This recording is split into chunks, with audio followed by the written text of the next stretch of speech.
ఒక్కటే రోజుల్లో పెన్షన్లు అన్నీ కూడా పంచడం జరుగుతుంది. అంతేకాకుండా భూ హక్కు చట్టము రాగానే రద్దు చేస్తామని చంద్రబాబు నాయుడు గారు మాట ఇవ్వడం జరిగింది. అధికారంలోకి రాగానే భూ హక్కు చట్టాన్ని కూడా రద్దు చేయడం జరిగింది. డిఎస్సి పైన నిర్ణయం తీసుకోవడం జరిగింది. అన్నా క్యాంటీన్లు మళ్ళీ రీఓపెన్ చేయడం జరిగింది.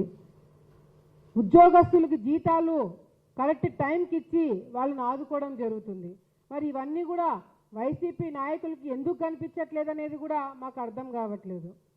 అంతేకాకుండా సూపర్ 6 ఏం చేయలేదు, సూపర్ 6 ఏం చేయలేదని చెప్పి మాట్లాడుతున్నారు.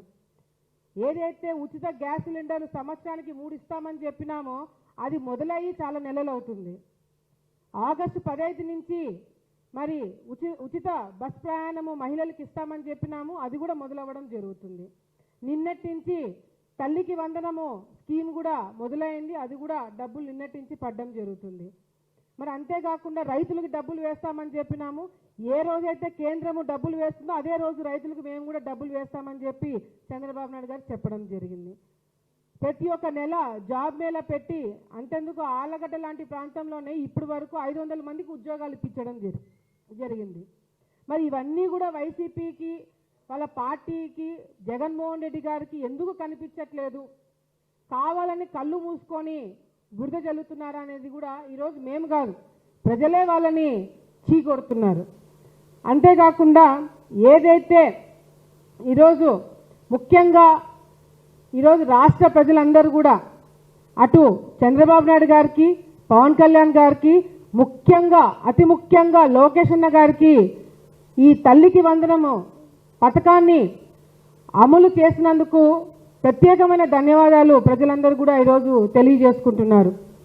చంద్రబాబు నాయుడు గారు మాటల్లో మరి ఏదైతే తల్లికి వందనము అనౌన్స్ చేశారో దానికి ప్రాణం పోసి ప్రజల్లోకి తీసుకెళ్లిన వ్యక్తి లోకేష్ అన్న గారు.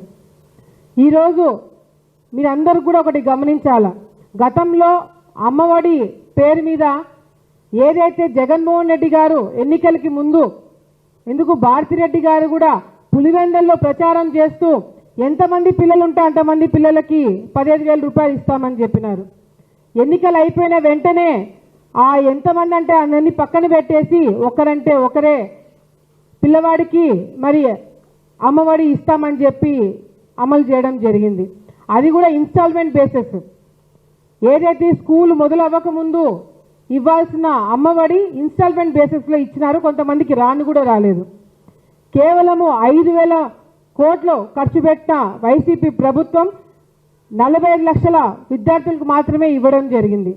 కానీ తల్లికి వందనము కార్యక్రమం ఏదైతే ఎన్డీఏ ప్రభుత్వము అమల్లోకి తీసుకొచ్చిందో ఈ కార్యక్రమంలో చంద్రబాబు నాయుడు గారు మళ్ళీ చెప్పినారు, ఎంతమంది పిల్లలు ఉంటే అంతమంది పిల్లలకి ఇస్తామని చెప్పి. ఒకరే ఉంటే 15,000, ఇద్దరుంటే 30,000, ముగ్గురుంటే 45,000, అట్లా నలుగురున్నా కూడా 60,000 రూపాయలు మరి ఈరోజు ఒక కుటుంబానికి ఇస్తున్నారంటే లోకేష్ అన్న గారు ఈ రాష్ట్రంలో చదువుకున్న పిల్లలు ఎవరు కూడా పనికి పోకూడదు, స్కూల్కి పోవాలని ఒక ఆలోచనతో ఈ కార్యక్రమానికి ఇంత సీరియస్నెస్ ఇవ్వడం జరిగింది. వాళ్ళు 5,000 రూపాయలు 5,000 కోట్లు ఖర్చు పెడితే ఎన్డీఏ ప్రభుత్వం 10,000 కోట్ల రూపాయలు ఖర్చు పెట్టడం జరిగింది. అంతేకాకుండా తల్లికి ఈరోజు ఒక్కడే ఉంటే పర్వాలేదు, ఇద్దరు లేదా ముగ్గురు పిల్లలు ఉంటే గతంలో జగన్మోహన్ రెడ్డి గారు ఒకరికే ఇస్తామన్నప్పుడు ఆ తల్లి ఆ ముగ్గురు లేదా ఇద్దరు పిల్లల్లో ఎవరిని బడికి పంపించాలా, ఎవరిని ఇంట్లో కూర్చోబెట్టాలనే ఒక ఆందోళనలో ఆ తల్లిలు ఉండేవాళ్ళు. కానీ ఇప్పుడు ఏ తల్లికి కూడా కడుపు కోత ఉండకూడదని చెప్పి ఎంతమంది పిల్లలు ఉంటే అంతమందిని ఈరోజు వాళ్ళకి 15,000 రూపాయలు ఇవ్వడం జరుగుతుంది. ఈ 15,000 రూపాయల్లో కూడా 2,000 రూపాయలు స్కూల్ మెయింటెనెన్స్కి, అదేవిధంగా టాయిలెట్ మెయింటెనెన్స్కి కూడా దాన్ని ఆ 2,000 రూపాయలు పక్కన తీసి కలెక్టర్స్కి ఇవ్వడం జరుగుతుందని చెప్పి అనౌన్స్ చేయడం జరిగింది. కానీ ఇదే పథకము గతంలో జగన్మోహన్ రెడ్డి గారు కూడా 15,000 ఇస్తున్నప్పుడు 2,000 రూపాయలు పక్కన తీసి పెట్టారు కదా. కాకపోతే వాళ్ళు ఎటువంటి అభివృద్ధి కార్యక్రమాలు చేయలేదు, ఎటువంటి మెయింటెనెన్స్ చేయలేదు. కానీ మేము ఈ 15,000లో 2,000 తీసి మేము మెయింటెనెన్స్కి పెడతామని చెప్పి అన్నప్పుడు జగన్మోహన్ రెడ్డి గారు వాళ్ళ పార్టీ నాయకులు నోటికొచ్చినట్టుగా లోకేష్ అన్న గారి గురించి మాట్లాడుతూ ఏదైతే ఆ 2,000 రూపాయలు లోకేష్ గారి జోబులోకి పోతుందా, లోకేష్ గారి అకౌంట్లోకి పోతుందా అని చెప్పి వ్యాఖ్యలు చేసిన వాళ్ళని అడుగుతున్నాను. ఈరోజు జగన్మోహన్ రెడ్డి గారు ఆ 2,000 రూపాయలు గతంలో ఆయన తీసుకున్నారా? అటువంటి డౌట్లు మా మీద రావడానికి గతంలో మీరు స్కామ్ చేశారని చెప్పి మేము కూడా చేస్తామని చెప్పి అనుకుంటున్నారా? లోకేష్ అన్న గారు ఒకటే మాట చెప్పినారు, 24 గంటలు టైం ఇస్తున్నాము. ఈ 24 గంటల్లో మీరు నిరూపణ చేయండి, లేదంటే క్షమాపణ చెప్పి ఆ పోస్ట్ తీయండి, లేకపోతే కఠినంగా మీ మీద చర్యలు తీసుకుంటామని చెప్పి లోకేష్ అన్న గారు చెప్పడం జరిగింది. దానికి ఇంతవరకు వైసీపీ నాయకులు ఎవరు స్పందించలేదు. గతంలో కూడా స్పందించడానికి కూడా ఏమీ లేదు.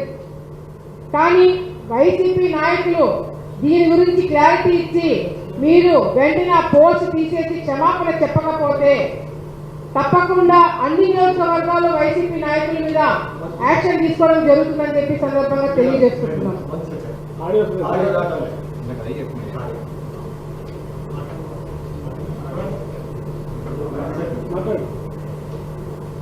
హలో,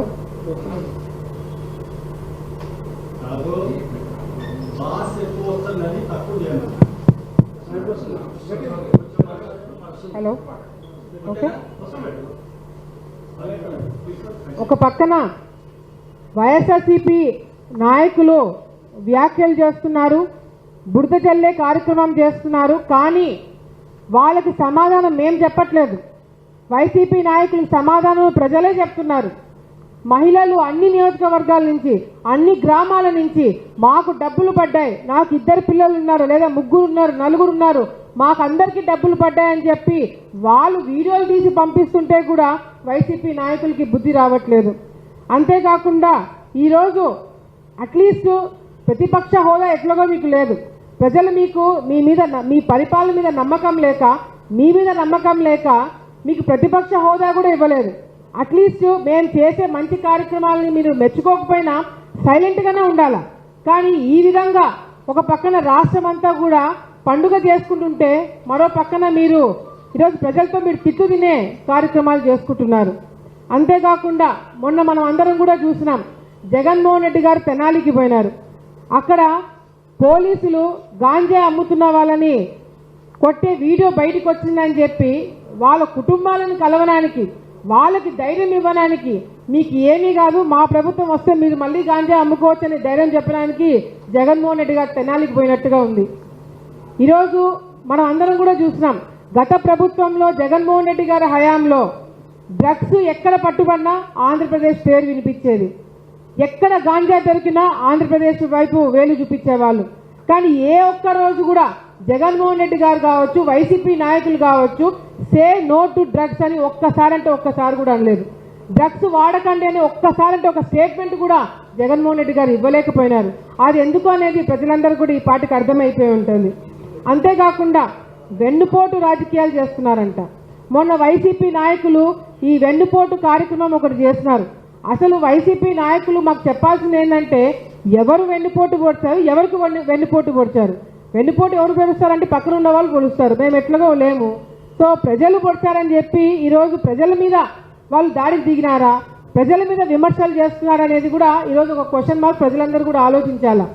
మొన్న ఈ కార్యక్రమము జరుగుతున్న సందర్భంలో ఎర్రగుంట్ల అని చెప్పి ఆలగడ్డ ప్రాంతంలో ఒక గ్రామం ఉంది.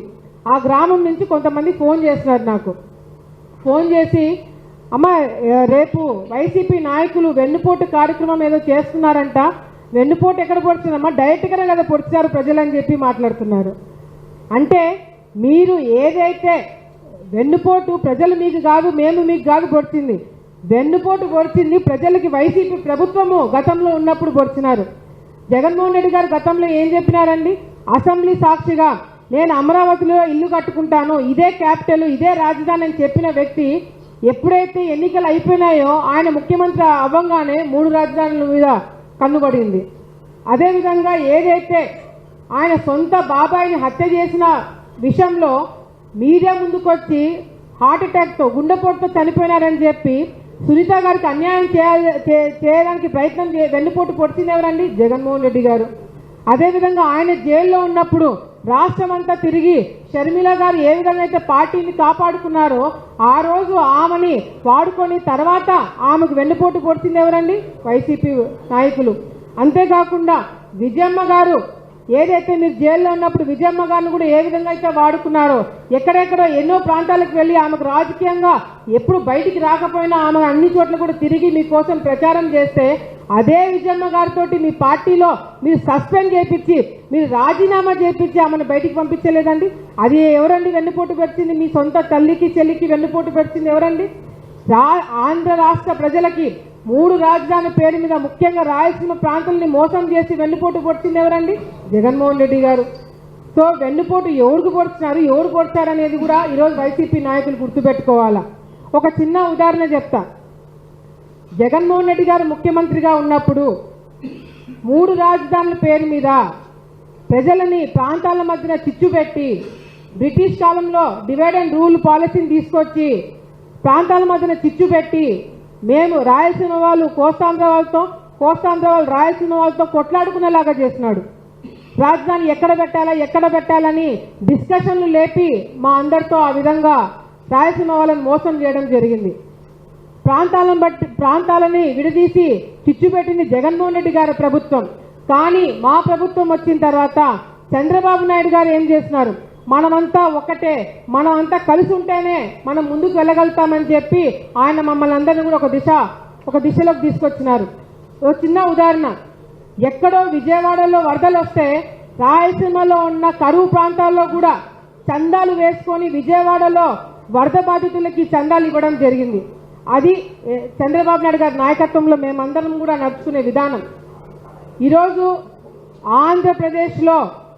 ఆంధ్రప్రదేశ్కి గాడ్ ఫాదర్ చంద్రబాబు నాయుడు గారు, గేమ్ చేంజర్ పవన్ కళ్యాణ్ గారు, రింగ్ మాస్టర్ మాత్రము లోకేష్ అన్న గారు.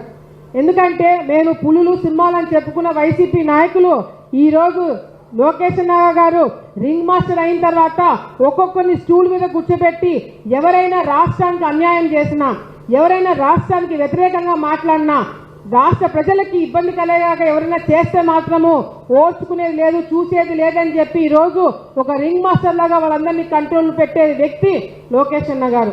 ఈరోజు ఆంధ్రప్రదేశ్ రాష్ట్రంలో ఉన్న ప్రతి ఒక్క తల్లి కూడా లోకేష్ అన్న గారికి ధన్యవాదాలు తెలియజేసుకుంటున్నారు.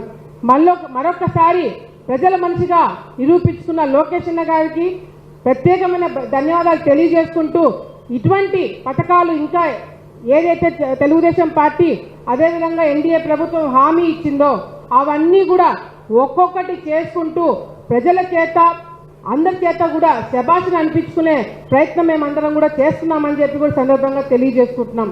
ఈరోజు గతంలో ఆంధ్రప్రదేశ్ అంటే అన్నపూర్ణ అనుకునేవాళ్ళు.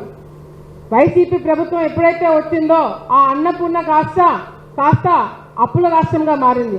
అడుగు తినే పరిస్థితి తీసుకొచ్చినారు గతంలో వాళ్ళు వైసీపీ నాయకులు. మళ్ళీ మా ప్రభుత్వం వచ్చిన తర్వాత ఈరోజు పరుగులు తీస్తున్నాము. ఈరోజు రాష్ట్రంలో పరిశ్రమలు తీసుకొస్తున్నారు, ఉద్యోగాలు క్రియేట్ చేస్తున్నారు, ఆగిపోయిన ఇరిగేషన్ ప్రాజెక్టులు మళ్ళీ మొదలు పెడుతున్నారు. అదేవిధంగా రోడ్లు కాలువలకి కేంద్రం నుంచి నిధులు తీసుకొస్తున్నారు. గతంలో జగన్మోహన్ రెడ్డి గారు కూడా ముఖ్యమంత్రిగా ఉన్నారు. ఎన్నో సందర్భాల్లో కేంద్రంకి వెళ్ళి కాలు పట్టుకున్నారు. ₹1 ఇచ్చినారా అండి? ఎందుకంటే మీ పరిపాలన మీద నమ్మకం లేదు కాబట్టి. ఈరోజు ఎన్డీఏ ప్రభుత్వం వచ్చిన తర్వాత అటు లోకేష్ అన్న గారు కావచ్చు, పవన్ కళ్యాణ్ గారు కావచ్చు, చంద్రబాబు నాయుడు గారు కావచ్చు, ఆఖరికి మంత్రులు కావచ్చు, ప్రతి ఒక్కరు కూడా కేంద్రం దగ్గరికి వెళ్ళి నిధులు తీసుకొచ్చి ఈరోజు అభివృద్ధి కార్యక్రమాలు చేస్తున్నారు. ఇంక్లూడింగ్ టూరిజం కూడా ఆ విధంగా డెవలప్మెంట్ మళ్ళీ చేయడానికి రాష్ట్రం ముందుకెళ్తుంది. సో దయచేసి వైసీపీ నాయకులు మీకు ప్రతిపక్ష హోదా కూడా వద్దని మిమ్మల్ని ఇళ్లలో కూర్చోబెట్టినారు ప్రజలు, మేము కాదు. అటువంటి ప్రజలు మళ్ళీ మీకు బుద్ధి చెప్పి మీరు కేవలం ఒక సీటుకు కూడా పరిమితం కాకుండా, మీరు గతంలో అన్నారు వై నాట్ 175 అని, ఈసారి వై నాట్ 175 మేమన్నాము, ప్రజలు అంటారు మీతో. సో దయచేసి ఆ స్థాయికి మీరు దిగజారకుండా, మీరు ఏదైతే మేము ఎక్కడైనా పొరపాట్లు చేస్తే మీరు చెప్పాల్సింది పోయి మీరు చేసే ప్రతి ఒక్క మంచి కార్యక్రమానికి అడ్డుపడితే మాత్రము ప్రజలు ఊరుకోరని చెప్పి కూడా సందర్భంగా తెలియజేసుకుంటూ, మరొకసారి ఆంధ్రప్రదేశ్ రాష్ట్రంలో ఉన్న అందరూ తల్లిదండ్రుల తరపు నుంచి చంద్రబాబు నాయుడు గారికి, లోకేష్ అన్న గారికి ప్రత్యేకమైన ధన్యవాదాలు తెలియజేసుకుంటున్నారు. ఆంధ్రప్రదేశ్లో రెడ్ బుక్ రాజ్యాంగం నడుస్తుంది. ఈ ఏడాది పాటు సభలో ప్రతిఫలాలు తీసుకోవడం తప్ప అక్కడ చేసినటువంటి అభివృద్ధి ఇంతసేపు నేను ఇందాక ప్రెస్ మీట్లో మాట్లాడింది అదే అన్న. వాళ్ళు ఎంతసేపు ఉన్నా రెడ్ బుక్ అని చెప్పి మాట్లాడుతున్నారు. నిజంగాంటే రెడ్ బుక్ రాజ్యంలో భయపడాల్సింది ఎవరు? తప్పు చేసిన వాళ్ళు. మీరు ఏ తప్పు చేయలేనప్పుడు మీరేమి టెన్షన్ పడాల్సిన అవసరం లేదు. లోకేష్ అన్న గారు, పవన్ కళ్యాణ్ గారు, చంద్రబాబు నాయుడు గారు, మేము కావచ్చు, ప్రతి ఒక్కరం కూడా ఎవరైతే రాష్ట్రానికి అన్యాయం చేసినారో, ఎవరైతే అధికారాన్ని అడ్డు పెట్టుకొని రాష్ట్రాన్ని అల్లకల్లోలం చేశారో, తప్పు కార్యక్రమాలు చేశారో, స్కాములు చేశారో వాళ్ళ మీద యాక్షన్ తీసుకోవడం జరుగుతుంది. అది రెడ్ బుక్ రాజ్యం అంటారా, లేకపోతే ప్రభుత్వంలో ఉన్న ఒక రెస్పాన్సిబుల్ పర్సన్ తీసుకునే చర్యలు అంటారా, అది వాళ్ళ ఇష్టము.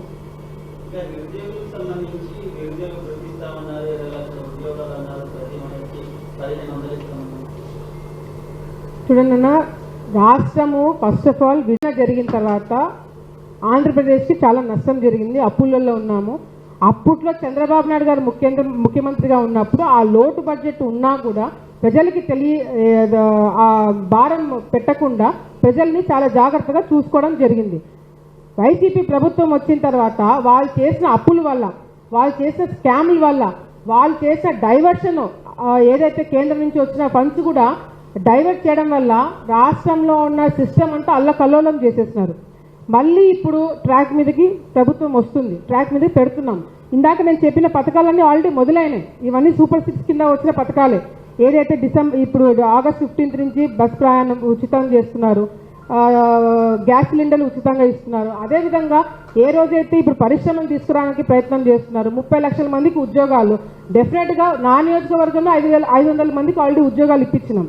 సో కేంద్రం సపోర్ట్తో కూడా ఏదైతే నిరుద్యోగ భృతి కూడా తొందరలోనే మొదలవుతున్న లోకేష్ అన్న గారు చెప్పడం జరిగింది.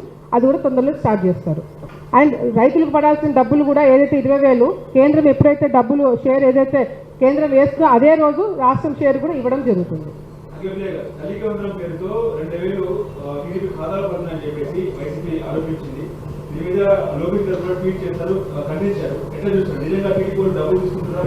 చూడండి, ఈ 15,000 రూపాయలు అందులో నుంచి 2,000 కట్ చేసే ఫస్ట్ స్టార్ట్ చేసిందే వైసీపీ ప్రభుత్వం. అమ్మఒడి కార్యక్రమంలో ఎప్పుడైతే వాళ్ళు డబ్బులు ఇవ్వడం మొదలు పెట్టారో వాళ్ళు కూడా 15,000 ఇవ్వలేదు, 13,000 ఇచ్చారు. మరి ఆ 2,000 జగన్మోహన్ రెడ్డి గారి ఖాతాలోకి పోయిందా? దానికి కూడా సమాధానం వైసీపీ వాళ్ళు చెప్పాలి కదా. ఈ 2,000 రూపాయలు ఏదైతే స్కూల్ మెయింటెనెన్స్, టాయిలెట్ మెయింటెనెన్స్, ఇతర మెయింటెనెన్స్ అని డబ్బులు పక్కన తీసి కలెక్టర్ ఫండ్స్కి ఇస్తున్నారో డెఫినెట్గా మీరు వచ్చే రోజుల్లో ఆ స్కూళ్ళల్లో డెవలప్మెంట్ మీరు చూడబోతున్నారు. 5 సంవత్సరాల్లో వైసీపీ ప్రభుత్వం ఖర్చు పెట్టింది కేవలం 5,000 కోట్లే అమౌడి పథకం ద్వారా. కూటమి ప్రభుత్వం 10,000 కోట్లు అంటే వాళ్ళు ఇచ్చిన ఒకరికే. మేము ఇద్దరు పిల్లలు ఉంటే 2 పిల్లలు, 3 పిల్లలు ఉంటే 3 పిల్లలు, 4 పిల్లలు ఉంటే 4 పిల్లలు, 5 మంది ఉంటే 5 మంది, ఎంతమంది పిల్లలు ఉంటే అంతమందికి ఇస్తామని చెప్పినాం. సో ఆ డిఫరెన్స్ అమౌంట్ కూడా స్టూడెంట్స్ ఇంక్రీజ్ అయినారు. వాళ్ళు గతంలో 40 లక్షల లేదా 42 లక్షల మంది స్టూడెంట్స్కి ఇవ్వడం జరిగింది. మేము 67 లక్షల మందికి ఇవ్వడం జరుగుతుంది. సో ఆ ఇంక్రీజ్ అమౌంట్ కూడా అక్కడ అడ్జస్ట్ అవుతుంది. రెండోది కూడా ఇప్పుడు నిన్నటి నుంచి డబ్బులు వేసే దాంట్లో కూడా లోకేష్ అన్న గారు ఇంకొక చిన్న పాయింట్ చెప్పారు. చాలామంది తల్లుల అకౌంట్లు డీయాక్టివేట్ అయినాయి. సో వాళ్ళందరి అకౌంట్లు కూడా మీరు యాక్టివేట్ చేసుకోండి. చాలామందికి డబ్బులు పడకుండా వెనక్కి వచ్చేసాయి, మీరు యాక్టివేట్ చేసుకోండి, తప్పకుండా ఆ డబ్బులన్నీ మీ అకౌంట్లో పడతాయని చెప్పి కూడా ఆ చిన్న పాయింట్ ఎక్కడైతే డిస్టర్బెన్స్ ఉందో అది కూడా నిన్న లోకేష్ అన్న గారు క్లియర్ చేయడం జరిగింది.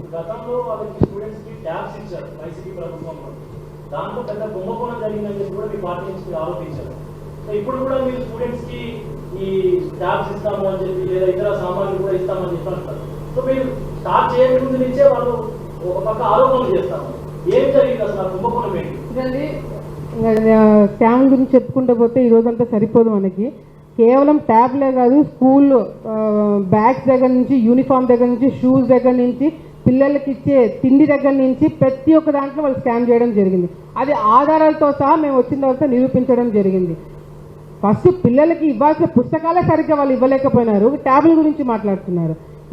ప్రతి ఒక్కరికి తెలుసు, దేశంలో ప్రతి ఒక్కరికి కూడా తెలుసు, లోకేష్ అన్న గారు కావచ్చు, చంద్రబాబు నాయుడు గారు కావచ్చు, ఎక్కడైనా కాంప్రమైజ్ అవుతారేమో కానీ ఒక చదువు విషయంలో, పిల్లల విషయంలో, క్వాలిటీ విషయంలో మాత్రం ఎటువంటి పరిస్థితుల్లో వాళ్ళు కాంప్రమైజ్ కారు. పిల్లలకి క్వాలిటీ కలిగిన ఎడ్యుకేషన్ కావచ్చు, క్వాలిటీ కలిగిన లైఫ్ కావచ్చు ఇవ్వడానికి ఉదాహరణ ఏదైతే జగన్మోహన్ రెడ్డి గారు ఒకరే పిల్లవాడికి ఇస్తారో ఈరోజు చంద్రబాబు నాయుడు గారు వచ్చిన తర్వాత ఎంతమంది పిల్లలు ఉంటే అంతమందికి ఇస్తామన్నారు. దాన్ని బట్టి అర్థమవుతుంది మనకేంటంటే పిల్లలు స్కూల్కి రావాలా, పిల్లలు భవిష్యత్తు బాగుండాలా, అది గవర్నమెంట్ స్కూలా, ప్రైవేట్ స్కూలా, ఎయిడెడ్ స్కూలా అని చెప్పి అందరికీ సమానంగా కూడా వాళ్ళు ఈక్వల్గా ఇవ్వడం జరుగుతుంది. సో క్వాలిటీ అనేది డెఫినెట్గా మా ప్రభుత్వంలో కనిపిస్తుంది. మీ ప్రభుత్వం లేనప్పుడు కూడా మీ కార్యకర్తలు హత్యకు గురయ్యారు. ఇప్పుడు మీ ప్రభుత్వం వచ్చాక కూడా హత్యకు గురవుతున్నారు మీ కార్యకర్తలు. వాళ్ళ పరిస్థితి పక్కన పెడితే సామాన్యుల పరిస్థితి ఇంకా దారుణంగా ఉంది. అంటే లాంటి ఆర్డర్ అద్దు తగ్గుతున్న ఆంధ్రప్రదేశ్లో హోంశాఖ ఏం చేస్తుంది అని ప్రశ్నిస్తుంది. చూడండి, పోలీస్ డిపార్ట్మెంట్ని గతంలో వాళ్ళు వాడుకున్నంతగా ఇలా కూడా వాడుకోవచ్చా అనేది దేశానికే వాళ్ళు చేసి చూపించినారు.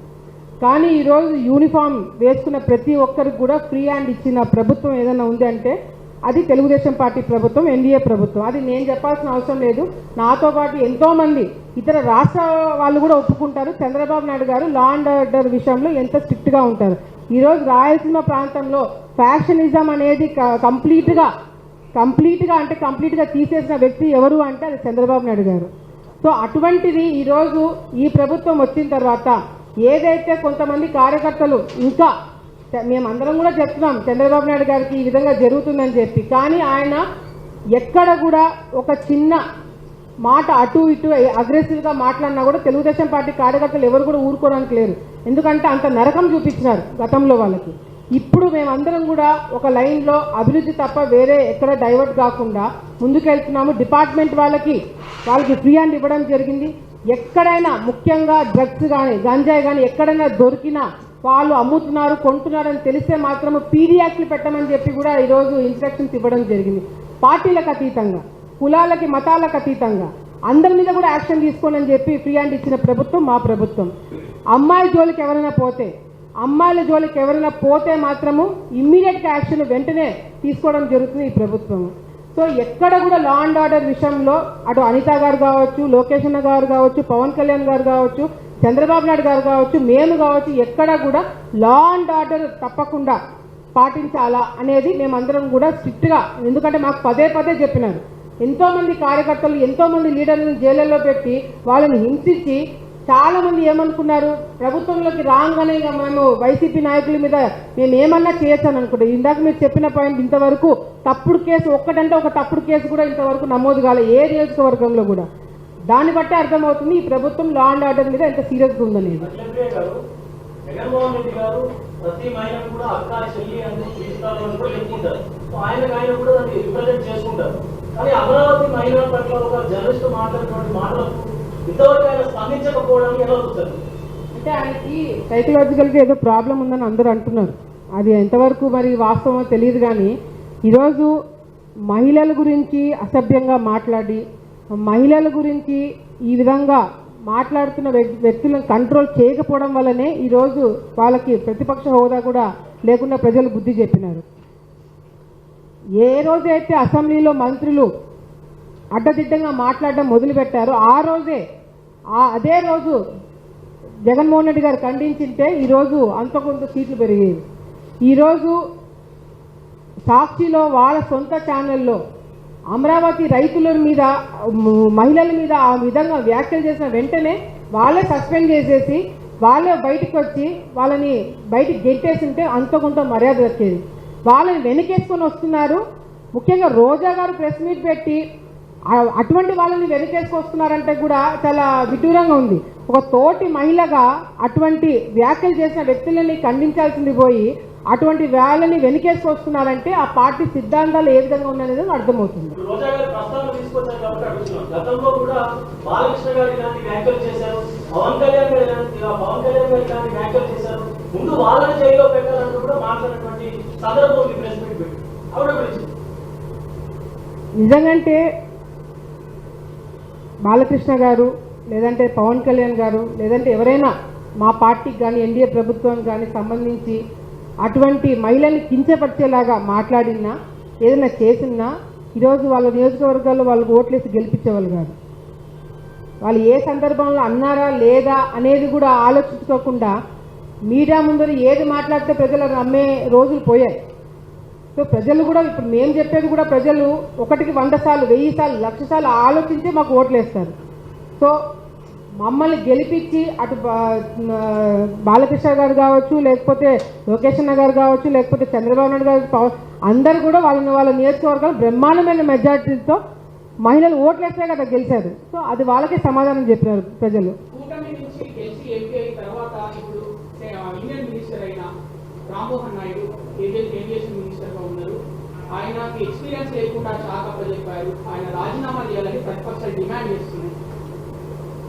అహ్మదాబాద్ ఘటన గురించి చూడండి, అది ఘటన అనుకోకుండా యాక్సిడెంట్ జరిగి అది ఇన్వెస్టిగేషన్ జరుగుతుంది. It is not some road accident. వెంటనే ఇన్వెస్టిగేషన్ చేయడానికి ఒక ఫ్లైట్ ఇన్వెస్టిగేషన్ చేయడానికి ఒక టీము దాని బృందం దానికి సపరేట్గా ఉంటుంది. సో దానికి వెంటనే ఆయన్ని బ్లేమ్ చేయడం అనేది స్టూపిడిటీ అనుకోవచ్చు. ఎందుకంటే ఆయనకి టాలెంట్ ఉందా లేదా అనేది ఆయన జిల్లాలో ఈ రాష్ట్రంలో ప్రజలందరికీ కూడా తెలుసు. ఆయన తండ్రి గారు కావచ్చు, ఆయన కావచ్చు ఎటువంటి స్థాయి నుంచి ఎటువంటి స్థాయికి వచ్చి ఎంత కష్టపడి ప్రజలకు ఎంత దగ్గర అవుతే కానీ ఈరోజు మోదీ గారు లాంటి వాళ్ళతో కూడా పక్కన కూర్చొని ఈరోజు ఆయన దేశ రాజకీయాలకు సంబంధించిన నిర్ణయాలు తీసుకుని ఒక భాగంగా ఉన్నారంటే ఆయన విమర్శించే అర్హత కూడా వైసీపీ నాయకులకి లేదు.